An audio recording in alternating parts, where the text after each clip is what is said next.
This is the Global Podcast Network, where executives and professionals connect, share, and inspire. Stay tuned for the conversations that drive success.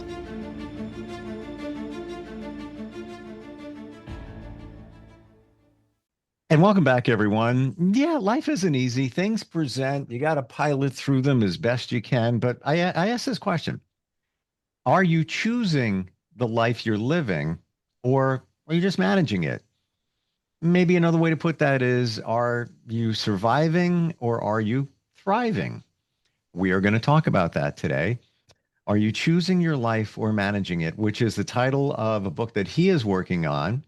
And this is his life's work. He is the visionary founder of Intentional Achievements. It's an organization dedicated to helping individuals and businesses achieve major success through intention. Joe Price joins us on the program. How are you doing today? I'm doing great, Steve. How about yourself?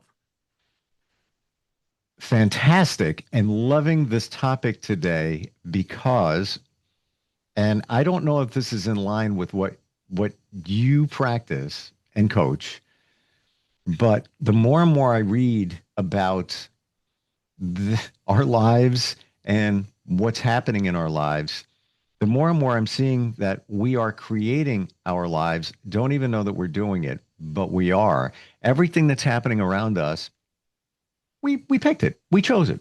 Right. It didn't just, it showed up, that happened. Oh, look what happened today. Look at that happen. Little things happen here and there. But by and large, if you look at manifestation, energy, or any of that, everything around, that's our creation. Congratulations. You created your life. Yeah. Do you believe in that? I do. I put it a little differently, right? Because I do believe in the manifestation concept. The question that I ask is what you're creating a reaction to other things that are happening in your life? Or is it a result of a vision or a picture that you have in your mind of what you want, and you are creating that based on intention and being intentional? So let's go with and I think we're on the same page. You know, maybe you have different form in terms of belief. And listen, I'm looking for evidence. I'm still studying it. Sure. Work in Aren't we progress. all? Yes, yes. When you say reaction to our lives now, are a reaction to things around us, would it be safe to say that that's also a reaction to what happened in our past and maybe even what's in our subconscious from childhood? Absolutely true. Our reactions, a lot of times, are learned emotions based on past experience, or a reaction to something that we believe happened to us, right? I think we may have talked about this concept before, but there's a difference between what actually happens to us and the interpretation of the story that we weave about what happened to us, right? And then we actually live the interpretation of the story instead of living in the fact. So if something happened to us in the past, we make up a story about what happened to us. And then anything in the future that triggers that story, we react to it, Hmm. right? And that reaction is an out of control action based on the past rather than what's happening at this moment. Yes. Yeah. That's where I was going with that. Yeah, Um, how do we know if we're choosing our life or just managing it? Is it obvious? it's not as obvious as you would think, right? So I have a couple of questions to put us into particular scenarios. So let's say that we are parents of any age kid. Am I reacting to my child's behavior, or am I responding and being intentional to the need that they're demonstrating? Got to process that one for a moment. Okay. Hmm. let me switch gears while you're processing. Sure. Let's say you're a spouse. Am I defending my position, or am I creating a connection with my significant other? And give an example how one might be responding. Okay. So the difference between a response and a reaction. So my spouse says something to me which triggers some sort of past experience, either that I've had in that relationship or maybe in another relationship. And I react to that past relationship instead of stopping, breathing, and asking myself, what does that person actually need from me right now? Oof. Back to the word intentional. It's you have to be intentional to analyze on a regular basis how you are, I don't want to say reacting, how you are conducting yourself. Absolutely right. It's layers of intentionality that we normally don't think about, right? Yeah. So for example, let's put ourselves in an employee-employer relationship, right? You're the employee. Am I chasing tasks that I need to perform, or am I creating an impact in my organization based on my actions? Beautiful example. So let's say your intentions, I want to grow. I want to grow as an individual, maybe a leader, maybe you're a sole proprietor and you want to grow your company. You're stuck with the minutia. You're in the middle of you got to take care of, I don't know, invoicing and little things here and little things there, but in the distance is the rainbow and the pot of gold, and the success is there. You can feel it. It's almost as if you're swimming and you're just not getting closer to land, i.e., the rainbow. Yes. And I would imagine that you're just reacting to the situations just to stay afloat. How do you get past all that? And Yeah. I know we can say, well, hire somebody else, and all those kind of delegate, da da da da da Right. da da. Right. Okay, maybe, but I don't. Maybe. Maybe. What do you think the So answer is overall? let's talk about the comparison between some phrases that we might use that would help us understand the difference between being reactive and being intentional. So I already have one. I'm waiting for your thing. okay.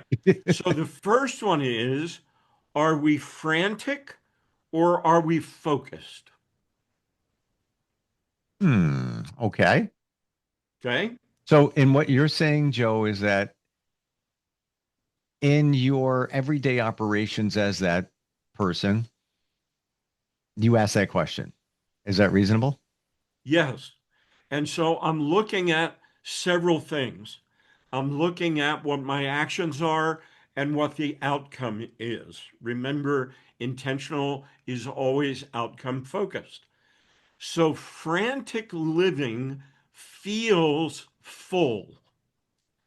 Focused living feels fulfilled. Hmm. Now, and I got you on that, and that's an interesting way, very interesting way to look at it. What many people may say at that point, I don't have time. I'm taking care of all of this stuff here. I don't have time to go network, come up with new programs and offerings for my company, and update the website, do social, whatever it may be, because I'm stuck doing the regular stuff, and I don't really want to do that stuff, but it's got to get Right. done. Uh, Yep. so what comes up? I don't have time for all of this. Correct. And here's something funny, because I was talking with a colleague yesterday about this very subject, and her comment to me was, it's a time management problem. And my submission to her was, it has nothing to do with time management. It has to do with the choices I make. With my time. Yes. It Mm. has to do with my focus and my alignment to my outcome. And would you say your boundaries? Absolutely true, Yeah, I can right? feel it firsthand. Yeah, I have a company and working with a potential new client. I'll be honest. Here we go. A potential new client, met with them for an hour and 20 minutes, and it's, big potential there. Worked on a proposal, well, like another hour at least. Met with them again, another hour and a half. Now I'm at the point where, and there's, there's come some dynamics there in terms of funding and sponsorships and all of that. But now Sure. I'm at the point where I've invested over 3 hours and very focused investing of that in shared ideas. Now I throw it to the universe. I'm waiting on them, and that's it. I've already done my part. I'm not doing Okay. any more. And honestly, I just put up a boundary because I'm usually the one like, oh, here's another idea, and here's another idea. No, I'm done. Sure. All right, we'll see where we go. Yeah. Well, there's some nuances here, right? And that has to do with the communication between you and this potential client, right? And how that communication went. So, for example, are you asking questions about if this happens, what happens next? And if all this aligns, are we ready to move forward? So, in our intentional communication, we're being very intentional about asking questions to set the stage as to whether the time that I invest in the actions that I'm putting in Yep. are going to bring me to the outcomes that we both agree on. Absolutely, absolutely. And those questions are asked. My next text is going to be, okay, insert name. Great meeting. And I already followed up with a, great meeting with you, and we're closer to figuring out what the goals are. It's spot on right now.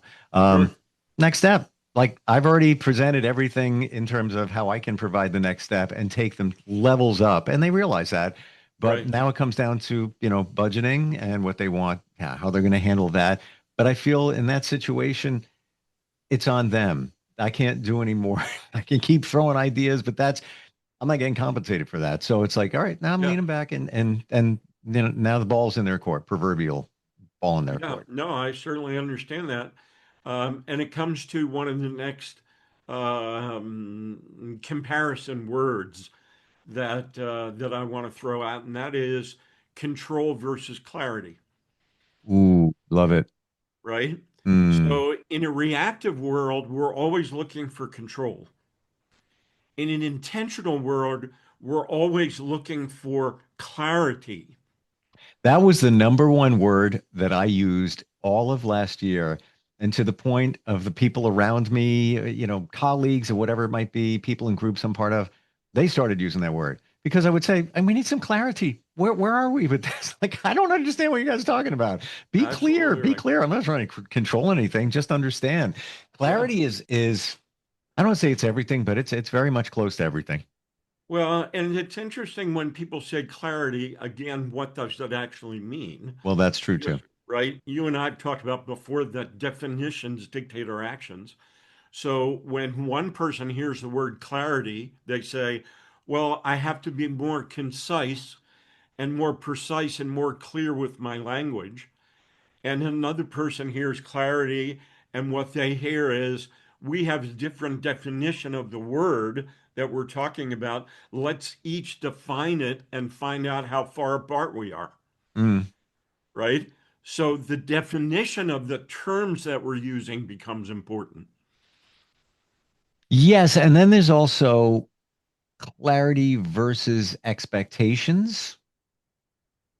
Absolutely correct, right? So there's a difference between, and I believe and teach that we have to get away from expectation because expectation creates disappointment because there's no way that anyone can fulfill 100% of someone else's expectation. So at Hmm. some point when there's expectation, there at some point in the future there's going to be disappointment. I need to go back on that. Let's look at that. So Okay. setting expectations, and that's, I guess that's an exercise in interpretation, but Okay. setting expectations, you're saying that there's always going to be some disappointment. Absolutely. And the difference between being reactive and being intentional is the difference between setting expectations and creating agreements. Hmm. Okay. So let's say you're in a personal relationship. How does an agreement look? Because I got you on the agreements, and I'm going to side note this for a moment. In my journey, even most recently, I'm the shake and we're good. Not in like deep business situations, but working on Sure. certain things. Um, doesn't work. Needs to be an agreement, signed off on it, clarity, all of that. Correct. But if it's a personal type situation, how do there's expectations of, let's say, your spouse, expectations of a friend. Right. You've spoken about a situation, and each is expecting something. It seems reasonably clear, but now you're saying that it should be an agreement. How do you forge an agreement in a personal situation? I get you. Now the question becomes, are those expectations spoken or unspoken? Okay. Because a Um, lot of times hmm, we have expectations of the other person that we don't share, right? 1 billion%, and that's where it truly goes wrong. Absolutely true. So if I have an expectation of my spouse, for example, or my friend, then I'm going to say, look, here's what I would like to have happen. Can we create an agreement around it in order for us to bring this about? And can we make a commitment to the actions that we're each going to take in this agreement? So what I'm getting from this, Joe, is that all of us assume that there is an agreement because there are expectations. You got it. Hmm.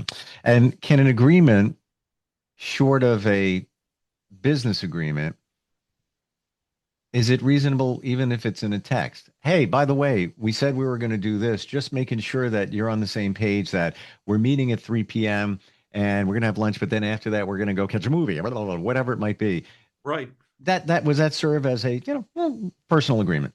Absolutely true. I just want to clarify what we agreed to. Hmm. If you see anything different, please respond. So here's an example in real time. Um, Going away, little getaway, business connected, whatever it is, with someone. And, expectations. Yeah, we'll grab dinner here, grab dinner there. But that's just thrown into the stratosphere. Right. Texting and say, go hypothetical here. Hey, I'm looking forward to going away.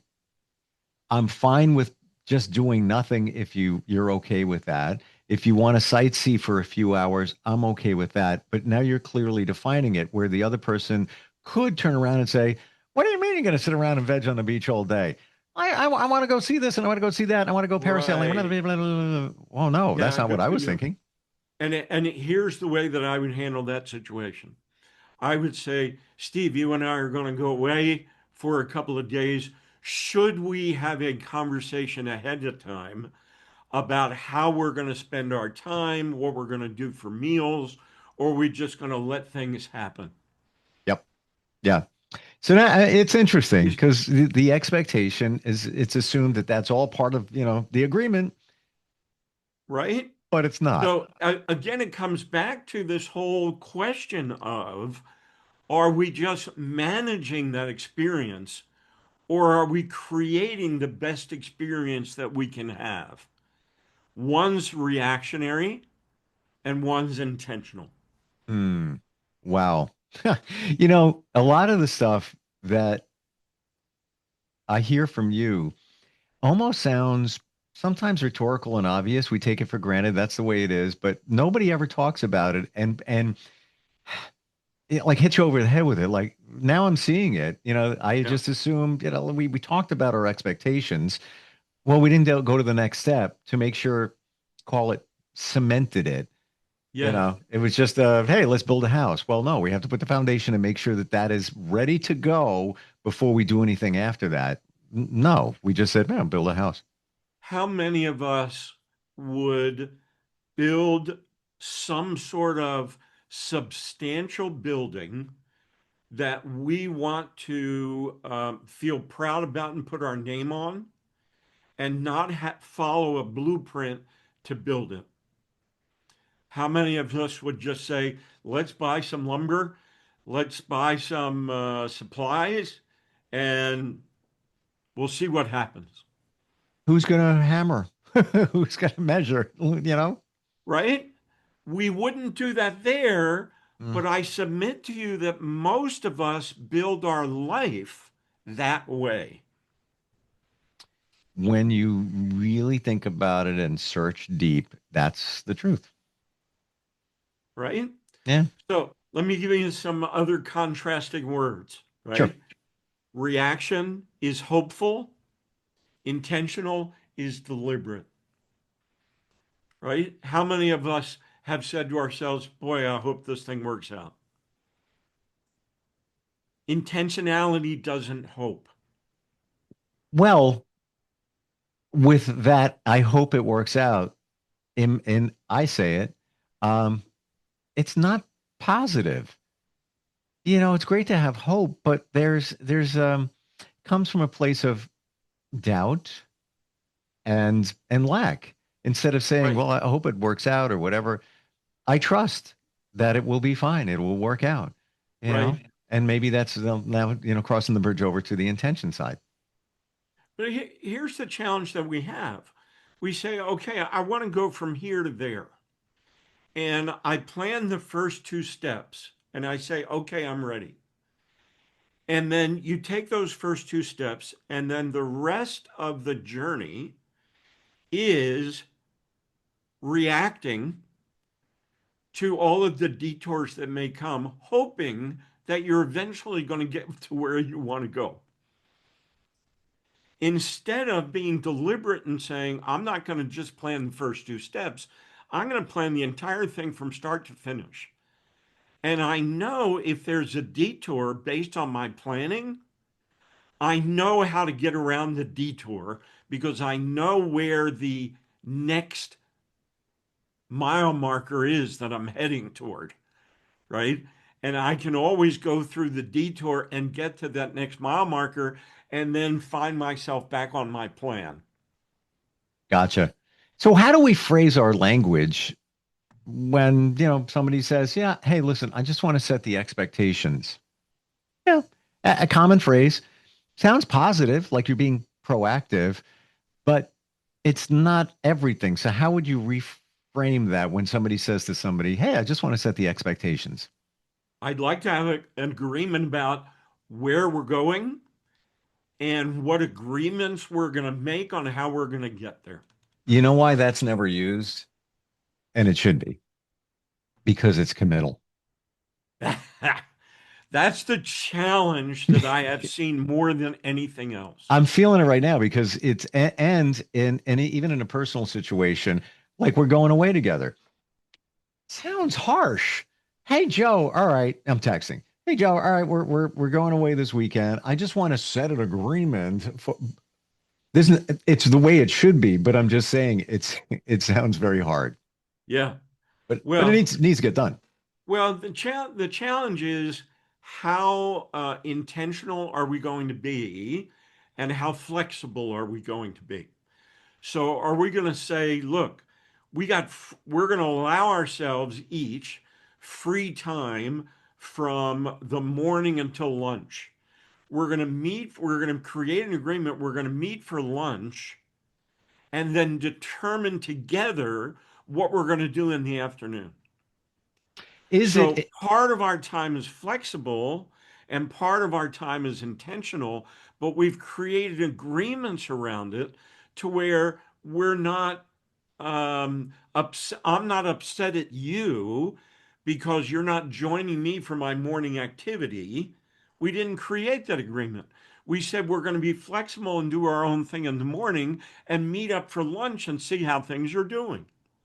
Is it to say to somebody, short of a formal business situation, but to say to somebody, you get past the expectations. Now, instead of saying an agreement, is it okay to say, I want to make sure we're on the same page. So I'm planning on doing, this is what I'm thinking for that getaway. Or is it okay to say that, so we both understand instead of an agreement? Is that acceptable? Absolutely true. Okay. I would go back even further, right? So when you and I are planning this event, what I would say to you is, hey, Steve, how about if you think through what you would like to have happen while we're away? I'll do the same thing. We'll come back before we go, have a conversation about what each one of us are thinking, and then create some agreements about how we're going to do this thing. Intentionally interacting. That's what I get from that. And you know what? Now you're open. You're open. It's an open dialogue as opposed to I'm setting the agreements for our trip. Absolutely. Yeah. I want to hear what you want. Do you want to hear what I want? We're going to create this thing that we're both going to enjoy.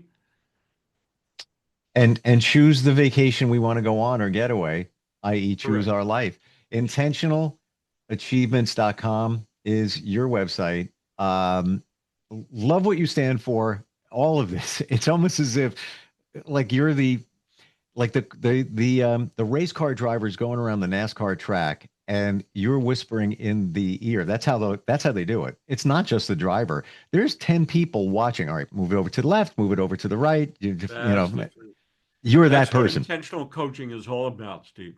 Unbelievable. Free consult, or if anybody's got questions, can they reach out to you? Absolutely. Go to our contact page on intentionalachievements.com. They'll see my email address and my WhatsApp link, and they can reach out in any way that they feel comfortable. Love it. And by the way, the analogy with the race car driver, I didn't just make that up. I spoke with a NASCAR driver yesterday who I'm going to be doing some work with, and I watched the video and listened to everything that they are hearing going around the track. And it's just exactly what you do in a different way. In a different way. Wow. And the fascinating part is they're not looking to shave seconds off of their time. They're looking to shave milliseconds off of their time, right? And yes. It's those small mid-course corrections that make all the difference, and that's the reason for a coach. 1,000,000,000%. It truly is the way it is, and why we need to be we need some course correction in our lives, Joe. There's no doubt about it. We really do. All right. Thank you so much for being here. Looking forward next time we catch up. Thanks, Steve. Appreciate it. Bye now. This is the Global Podcast Network, where executives and professionals connect, share, and inspire. Stay tuned for the conversations that drive success.